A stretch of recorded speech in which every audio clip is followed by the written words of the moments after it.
பாலமொழி ஒளிவில் அதே போன்று அக்கறைப்பட்டு பெரியவர்கள் சகோதரர்கள் அதே போன்று என் இதயத்துக்கு நெருக்கமான இளைஞர்கள் சகோதரிகள் தாய்மார்கள் என்று உங்கள் அனைவரையும் விழித்து விசேடமாக இன்று நமது முன்னிலையில் இல்லாமல் விட்டாலும் இந்த அட்டாளத்தின் மண்ணிலே விழிக்கப்பட வேண்டிய என்னுடைய அன்பு தோழன் நசீரையும் விழித்து என்னுடைய உரையை ஆரம்பிக்கின்றேன்.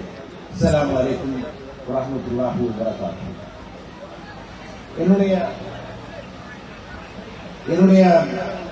உரையை அதிகமானதாக ஆக்கிக் கொள்ளாமல் சொற்பமாக ஒரு சில விடயங்களை மாற்றம் தெரிவித்து நகரலாம். இந்த தேர்தல் என்பது என்னை பொறுத்தவரைக்கும் அல்லாஹ் அவரவர் செய்த கர்மங்களுக்கு ஹுக்கும்களை கொடுக்கின்ற ஒரு தேர்தலாக அண்மை காலமாக இந்த இலங்கையினுடைய அரசியல் சூழ்நிலையை நாங்கள் அவதானித்துக் கொண்டிருக்கிறோம். யார் யாரெல்லாம் முஸ்லிம் சமூகத்துக்கு துரோகமும் முஸ்லிம் மக்களுடைய அடிப்படை மத உரிமைகளை மறுத்தார்களோ அவர்கள் எல்லோருக்கும் அல்லாஹ்வுடைய ஹுக்கும் வந்து கொண்டே இருக்கிறது. 69 லட்சம் வாக்குகளை எடுத்து நான் சிங்கள மக்களுடைய தலைவர் என்று கூறிக்கொண்டு இனவாதத்தை கையிலே எடுத்து எங்களுடைய பள்ளி வாயில்கள், எங்களுடைய மதரசாக்கள், அதே போன்று எங்களுடைய மார்க்கம் சம்பந்தப்பட்ட எல்லா விடயங்களையும் ஒரு தீவிரவாத அமைப்பாக காட்டுவதற்கு முனைந்து அதனை ஒரு ஜனாதிபதியாக இருந்து அதனை செய்து கொண்டிருந்தவர்.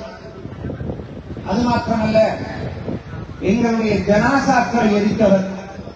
உரிமையை கொடுத்து அவர் செய்த அந்த அநியாயத்துக்காக அல்லாஹ் அவருக்கு ஹுக்குமை கொடுத்தார். உயர்த்தி அடித்து போவதற்கு ஒரு போக்கிடம் இல்லாமல் உலகத்திலே அலைந்து தெரிந்த ஒரு ஜனாதிபதியை இந்த உலகம் சந்தித்தது. இலங்கைக்கு வந்து இருக்கும் வரைக்கும் ஒரு நாடு கூட அவருக்கு அடைக்கலம் கொடுப்பதற்கு தயாரில்லை. அல்லாஹ் அதுதான் இந்த பூமியிலே அநியாயம் செய்வோரை தட்டடி எழுதுவோம் என்று அல்லாஹ் கூறியிருக்கின்ற குர்ஆன் வசனம் ஒரு நாளுமே பொய்ப்பிக்காது. அது கோடபய ராஜாட்சியை பொறுத்தவரைக்கும் உயிர்ப்பிக்கப்பட்டது. அது அவரோடு முடிகின்ற ஹுக்கும் அல்ல. அந்த ஹுக்கும் தொடரும். அந்த ஹுக்கும் நமது முஸ்லிம் பாராளுமன்ற உறுப்பினர்களுக்கு தொடரும். இப்போது தொடர்ந்து கொண்டிருக்கிறது. ரணில் விக்ரமசிங்கே அவரோடு போய் சேர வேண்டும். அவர்கள் வேறு ஒரு பக்கம் போக மாட்டார்கள். ஜனாசாக்களை எடுத்துக் கொண்டிருக்கின்ற போது இதுவரைக்கு வாக்களித்த முஸ்லிம் பாராளுமன்ற உறுப்பினர்களை அல்லாஹ் கேவலப்படுத்துவதற்காகத்தான் ரணில் விக்ரமசிங்கே அவர்களோடு சேர வைத்திருக்கின்றான். போன வழக்கில் அவருடைய பதவியை அல்லாஹ் பறித்தெடுத்தான். அதே போன்று ஒவ்வொருவருக்கும் அந்த தண்டனை இருக்கும். அவர்கள் வேறு பக்கம் போய் யாரையும் அவர்களை காப்பாற்ற மாட்டார். இருவருக்கு கையெழுத்து கோட்டாபய ராஜபக்சவுக்கு ஜனாசாக்களை எரிப்பதற்கு அனுமதி கொடுத்த முஷாரப் கேவலப்படுத்தப்படுவார். அதே போன்று ஒவ்வொரு முஸ்லிம் பாராளுமன்ற உறுப்பினர்களும் கேவலப்படுத்தப்படுவார்கள். அலிசாயிர் மேலான இப்போது போயிருக்கிறார். அவருடைய அரசியல் வாழ்க்கையை இப்போதுதான் ரணில் அல்லாஹ்வுடைய ஹுக்கும் இந்த தேர்தலில் அவர் இந்த அல்லாஹ் அவரை ஜனாசாக்களை எரித்துக் கொண்டிருந்த போது அரவணைத்தவர்களை அழிக்க வேண்டும். அதற்காக ரணிலை தோற்கடிப்பான் விலகி வைத்துக் கொள்ளுங்கள். ரணில் வேறு யாவது ஜனாசா வினோசா சகோதரி வினோசா என்கின்ற அந்த சகோதரனுடைய ஜனாசா எரிக்கப்பட்ட போது இந்த ஜனாசா இருப்புக்கு எல்லா பொது அமைப்புகளும் நாட்டுக்குள்ளே இருந்த பொதுவாக சிந்திக்கின்ற எல்லா தலைவர்களும் இது தவறு என்று சொன்னபோது ரணில் விக்ரமசிங்க ஒரு வசனம் கூட பேசவில்லை. அதே போன்று எந்த ஒரு போராட்டத்திற்கும் வரவில்லை, எந்த ஒரு ஊடக அறிக்கை கூட சொல்லவில்லை. அதற்காக மௌனமாக இருந்து அந்த விடயத்தினை ஏற்றுக்கொண்டதற்காக, அது மாத்திரமல்லாமல் ஜனாசாக்களை எரிப்பதற்கு உடன்பட்டதற்காக அல்லாஹ் அவரையும் அவரோடு சேர்ந்திருப்பவர்களை தோற்கடிப்பான். தூக்கிவிட்டு கையை உயர்த்திவிட்டு ஓடி ஒழிய முடியும் என்று யாரும் அவர்களுடைய ஏதாவது உதயத்தை ஒழிந்து கொண்டாலும் தேடி வந்து கண்டிப்பான். அவர்கள் தவறினாலும் மக்கள் நீங்கள் இருக்கிறீர்கள், உங்களுடைய மனச்சாட்சியின் பிரகாரம் யார் நமக்கு ராஜாக்கள் அளிக்கும் போது அந்த அரசாங்கத்தோடு இருந்தார்களோ அவர்களை தோற்கடிக்க வேண்டும். இது உங்களுடைய பதவிக்கு மனசிலே வைத்துக் கொள்ளுங்கள். அதாவுல்லா இருக்கிறார் உங்களுடைய ஊரில், இன்ஷா அல்லாஹ் தோற்கடிப்போம்.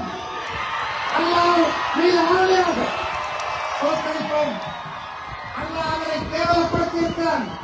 ரணில் விக்ரமசிங்கவை 25 வருட காலங்கள் சுமார் ஏசியாவிற்கு இன்று ரணிலை தூக்கி வந்து தலையிலே சுமக்க வேண்டிய கேவலத்தையாக இருக்கிறார்.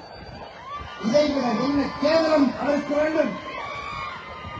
இந்த சமூகத்தை ஒன்றல்ல இரண்டல்ல 3 முறை அக்கறைப்பட்டு அவர் ஏமாற்றியிருக்கிறார். முதலாவது 2015 முழு முஸ்லிம் சமூகமும் மஹிந்த ராஜபக்சவை எதிர்த்து தூக்கி வீசிவிட்டு வந்தபோது அவர் மஹிந்த ராஜபக்சவோடு இருந்தார். 2019 கோட்டாபய ராஜபக்ச வந்தால் இந்த சமூகம் மிக மோசமான பின்னடைவுகளையும் அநியாயங்களையும் சந்திக்கும் என்று சொன்னபோது அவர் கோட்டாபய ராஜபக்சவை தூக்கி வந்தார். இன்று கோட்டாபய ராஜபக்சவோடு சேர்ந்தவர்கள் எல்லோரும் இருக்கின்றனர். அதே முகாமில் நீங்கள் போக வேண்டாம் என்று சொன்னோம். அவர் இன்று போய் அதே மாதிரி 3வது தடையாக அவர் இந்த சமூகத்தையும் அக்கறைப்பட்ட மக்களையும் ஏமாற்ற வந்திருக்கிறார். அதற்காக அல்லாஹ் தோற்கடிப்பான். புக்குங்கள் ஒரு நாளினை விட்டு அழியாது. அவர்களை தோற்கடிக்க வேண்டும். இந்த 20க்கு கை உயர்த்திய எல்லோரும் இந்த தேர்தலில் சஜித் பிரேமதாச அல்லாமல் வேறு யாரோடு இருந்தாலும் அவர் எல்லோரும் தோற்கப்படும். அது சஜித் பிரேமதாசோடு இல்லாமல் அது இந்த தேர்தல் புக்குமை தண்டிக்கின்ற தேர்தல். இந்த தேர்தல் என்று நான் சொல்வது இந்த ஜனாதிபதி தேர்தலை மாற்றவில்லை, பாராளுமன்ற தேர்தலையும் சேர்த்து தருகிறேன். அல்லாஹ் இந்த 2 தேர்தலும் அவர்களை தோற்கடிப்பார்.